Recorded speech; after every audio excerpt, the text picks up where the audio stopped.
Hello, everybody, and welcome to Gimme 20 with Phil Risson. I am Phil Risson. We got a lot of stuff to talk about this week. Let's start the show.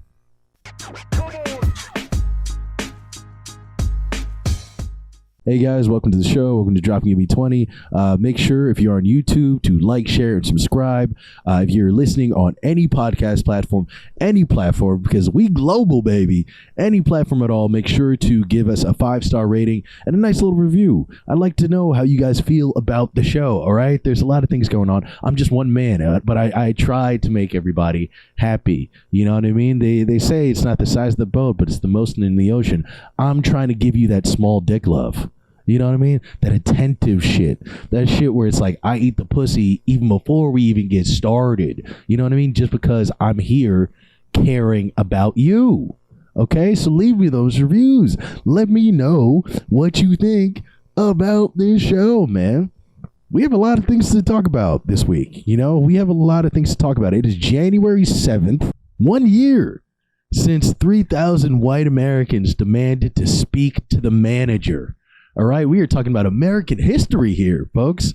Oh my God, those people treated the Capitol like a Best Buy after Christmas. All right, they decided they wanted to take their equal rights and refund it and see if they could get their white privilege back. And you know, I gotta applaud them because they almost got it. They got to the customer service counter and they were like, "Wait, do you have your receipt?" And they were like, "No."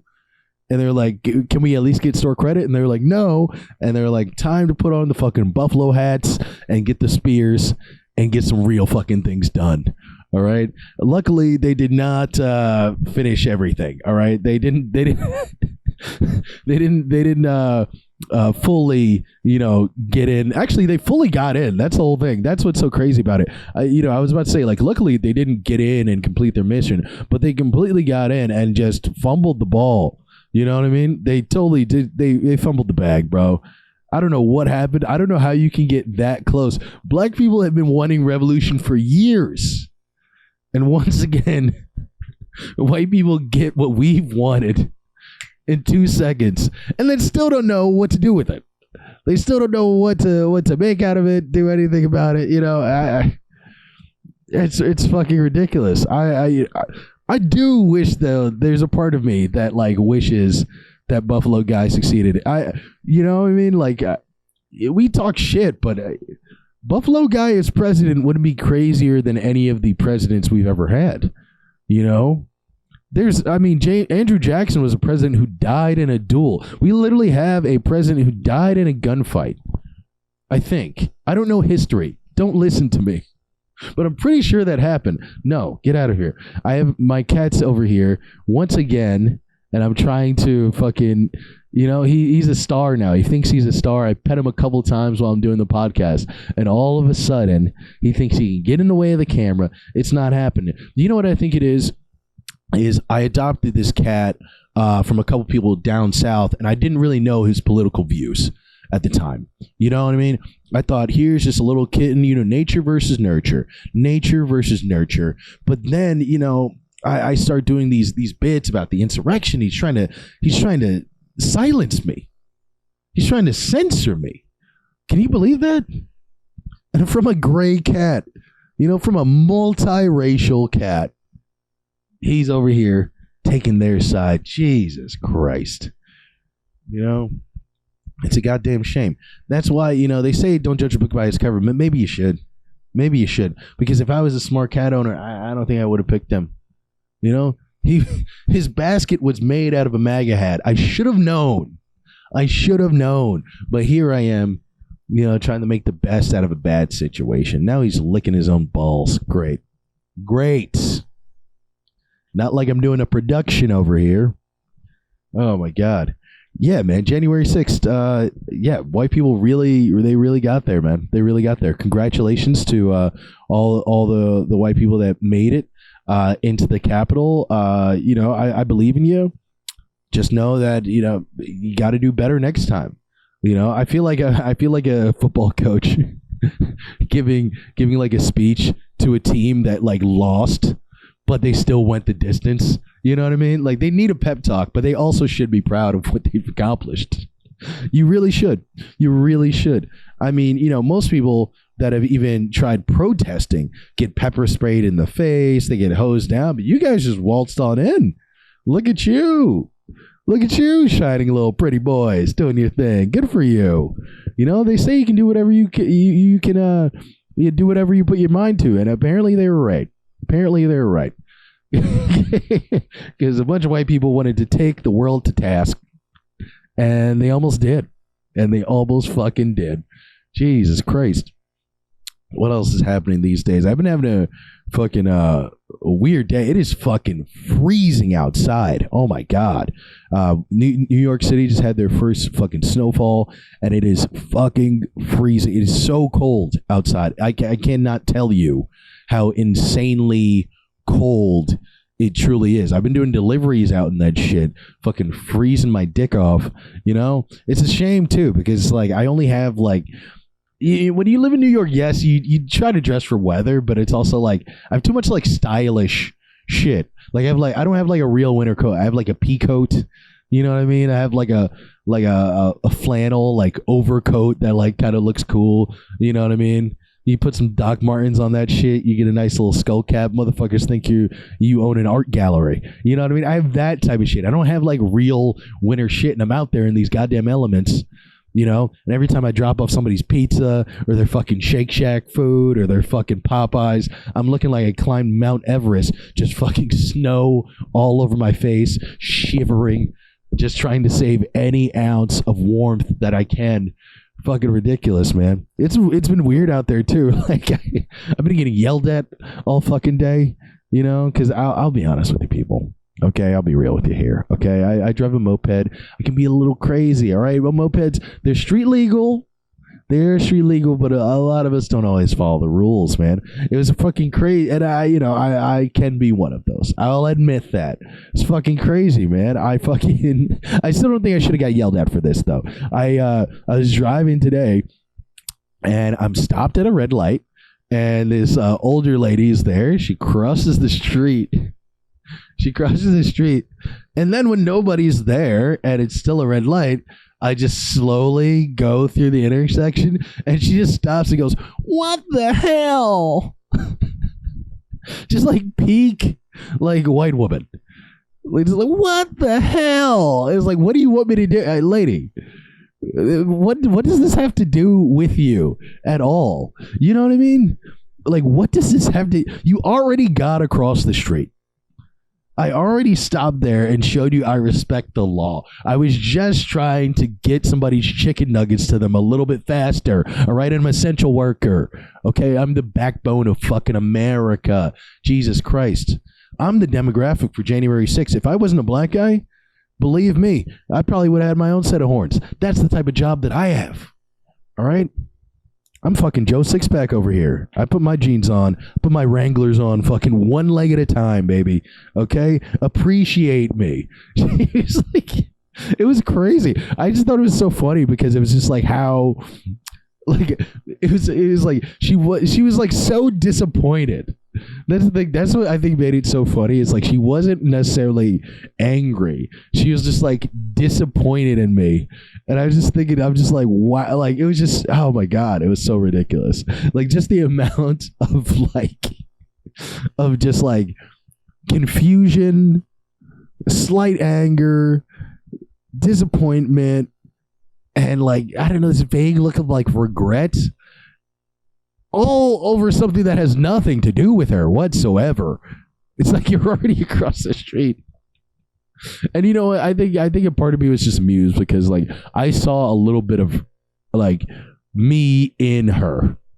There's definitely a little bit of that old lady in myself. How many times have I fucking flipped out about things or been really, really adamant about things that have nothing, absolutely nothing to do with me? I think we can all learn a thing or two from that lady and just fuck off. Just don't say anything. Is the world really that important to you? It is. You listen, you gotta have a backbone. You gotta care about things. All right, you gotta find things interesting. You gotta put your foot down when you think something's wrong. But a guy letting you pass at a red light and then going 10 miles an hour past an intersection, I think you can let it go. I think you can let it go. All right? Maybe I'm the crazy one. Maybe I'm just the wacky delivery driver out of his mind. You know, I mean, after all, I am the one telling you about it 3 hours later on a podcast that 10 people watch. So, you know, where is my mind, as the Pixies would say? You know, I've got a lot of questions in this world. You know, who, like, there's a lot of philosophical things, like who gives a shit about a guy crossing the street like that? You know, who gives a shit? You know, it was a very, very weird time. I also had somebody scream at me. Somebody called me a bitch nigga, which I was like, you know, which hurt at first, but then I was like, oh my God, how did he know I was non-binary? That was so sweet. Like, when you think about it, that could be one of life's, you know, small, new agey, modern philosophical questions. If a hood dude calls you a bitch nigga, but you're non-binary, is it still an insult? Maybe he's respecting your labels. Okay? You know, I think we got to think deeper about that, you know? Because for a second I was like, I'm in danger, but then I was like, I feel seen. Who knows? Oh my God, what am I talking about? Life is crazy. Fucking Sydney Portier died. R.I.P. Sydney Portier. R.I.P. to the homie. You know, you guys may or not, for the youngins, you may or may not have, heard about him or know too much about him. But he is a legendary, famous person, legendary artist. He has done a lot of amazing things, most notably his directing role in Ghost Dad, starring Bill Cosby. You may know him from Ghost Dad and nothing else. He's been in tons and tons of movies. I believe he was in Raisin in the Sun. He was in Guess Who's Coming to Dinner in the 1960s, which basically was about a man and woman in an interracial, relationship, and he was brought over to her family's house and stuff like that. Guess Who was actually, it sounds like a funny premise, but it was actually something that kind of was revolutionary in filmmaking. Number one, it was kind of the first time that there was a black man actively seen as a sex symbol in like kind of white American society. Not necessarily like a D'Angelo fucking sweaty abs sex symbol, but just simply a man of desire. There is a white woman on this screen. She is dating this black man. That is okay. And that was in the 1960s. It was huge. And then they decided to take it one step farther as a revolutionary film and remake it with Ashton Kutcher, which was great, which is just great. Although it did have Bernie Mac in it. That one did have Bernie Mac in it, which is kind of cool. So R.I.P. Sydney Portier, director of Ghost Dad. And thank you, Ashton Kutcher, for remaking such a revolutionary film about race relation. That's my best Adam Sandler impression. Thank you for all your hard work on race relation. What the fuck am I doing? This is, I could say, I could get out of it and be like, this is why you don't smoke weed before a podcast. I haven't smoked weed all day. I haven't drank. I am stone cold sober. I think I just have caffeine and I want to impress you guys. And I said up top in the beginning of the podcast that there was a lot to talk about. But the truth is, there's fucking nothing to talk about. I have no idea what the world is. I've been trying to read the news and there's nothing interesting. I'm on Twitter, which is like a blistering hellscape of terrible information and interesting topics, and I still have nothing. The only thing we had was Sydney Portier. Your boy's lost. He's clamoring for anything he can get. I'll tell you right now. You know, life is tough out here. Life is hard. Okay? What else is happening? Fucking Christ. I tried to come up with things to talk about. You know, I always try to like write things and shit, but sometimes I'll just be honest with you people. You know, this podcasting shit, it's like stand up. All right. Sometimes you're shooting on all cylinders. You pull out the M16 and you're just fucking spraying down the audience. And then other times you're sitting there and it's dead silent and you got flop sweat flowing down your face like a goddamn waterfall. And you look like Joaquin Phoenix and Joker. You know? You know, the crowd is silent. You think you have jokes, but you look down in your notebook and it's nothing but murderous thoughts and severed tits in there. And you're wondering, like, where did I go wrong? You know, I could have been a regular guy. I could have had a union job, but I'm out here trying to entertain people. You know, what mistakes have I made? Oh man, that was a great scene in The Joker, though. I will say. You know, The Joker, great movie. That is by far the most realistic movie when it comes to stand-up. That is literally, The Joker is literally a biopic of an open micer who does stand-up comedy. Because I have met that guy. That's the whole thing that's so funny about that movie. It's like him doing stand-up is such a small amount of the actual movie and everything like that, kind of when you really think about it. But like, that is such a perfect portrayal. There's so many of those dudes. I have met that guy 3 million fucking times. Some of you have met that guy. Some of you have seen that guy on Letterman. That's the crazy part. But they're mostly just open micers, but every once in a while they slip through the cracks and do actually become famous or become writers. But usually they're just fucking nuts and they'll be around for like 3 years and they'll just like slowly murmur things, you know, they'll like mumble jokes like I was riding down the street.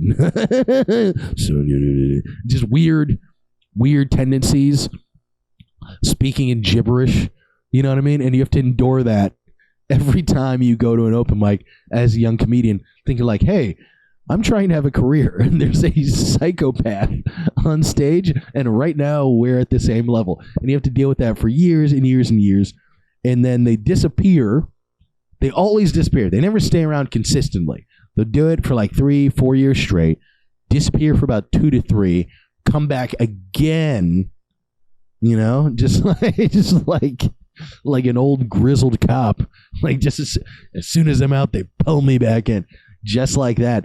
And they come back, and sometimes they actually have gotten better. And that's the worst part is that other awful comedians will egg them on and just be like, oh my God, I love how Dave is a maniacal psychopath. Isn't that one bit about chopping women up and putting them in a trunk so funny? No, it's not. No, it's not. And all of you should be examined. Can you tell I have nothing to talk about? I think we're actually over 20 minutes now, so I think we can bow out. This has been great though. I've been for all the people who have stayed listening, thank you so much. Your boy's been working hard all day outside and came to give you a little bit of extra entertainment, so I hope you loved it. I hope you thought it was cool. So to all my listeners, thank you so fucking much. To all the insurrectionists, better luck next time. And to the lady who said, what the hell? I'm sorry. Baby, I'm sorry. Take me back. I promise I'll be a better man. I promise I'll be a better man. God damn it. I'm losing my fucking mind. All right, I'll see you guys later. This has been Dropping Gimme 20 with Phil Riston. I am Phil Riston. Please make sure to like, share, and subscribe if you're on YouTube. And if you're on any fucking podcast platforms, nigga, we global. Throw a 5-star review in there and show your boy some love. All right? This has been Dropping Gimme 20. I'll see you guys later. Peace.